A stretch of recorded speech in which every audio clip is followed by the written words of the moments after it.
Hi, this is Michael Garrzarek here with another discussion about data collection and data analysis. So, data collection and analysis has always played a very important role in education.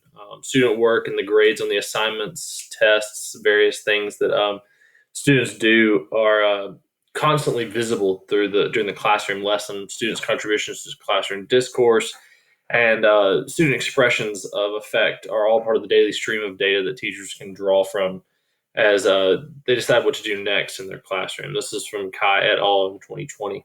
Um, while these data sets are integral to the development of teaching and learning, they do have their drawbacks, the traditional ones do.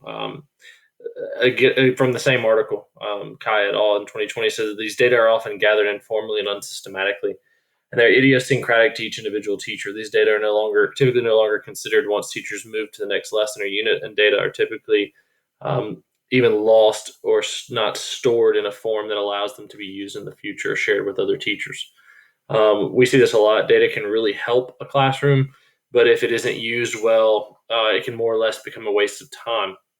As technology develops, that data that's collected can provide even more information for how educators treat their students, how we basically approach our lessons.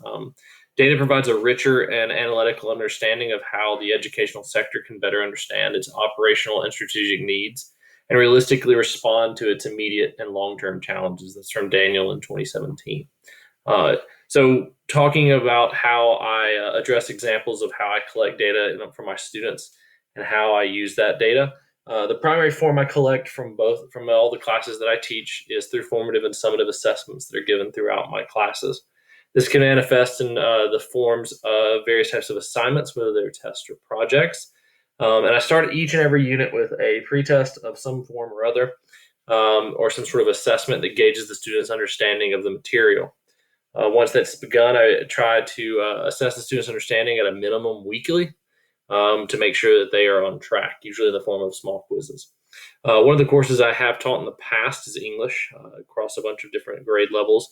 And within that subject, we've used different normal formative assessments and other resources to assess the students' reading and writing skills, whether this is Scantron or various other data sets that are all have their different positives and negatives. Have I taught my students how to collect and organize data?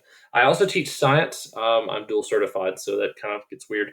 But within the science classroom, I definitely have. One of the subjects I do teach currently right now is environmental science. And within that subject, we use a lot of standards that focus on large numbers of data sets to measure various aspects of the natural world. So one of the standards that I have to teach is how to interpret data in the forms of charts and graphs, and then to interpret like what trends and information you get from that data. So it becomes a huge thing that they do. The methods that worked for me years ago, the interpretation of data was a lot more difficult, but thanks to technology, it's helped a lot. The proliferation of Google Sheets is extremely beneficial to my classroom. I've seen the data collection has become much easier and much more relevant when that uploaded data can then be represented in charts and tables and graphs that are created by the students. Thank you.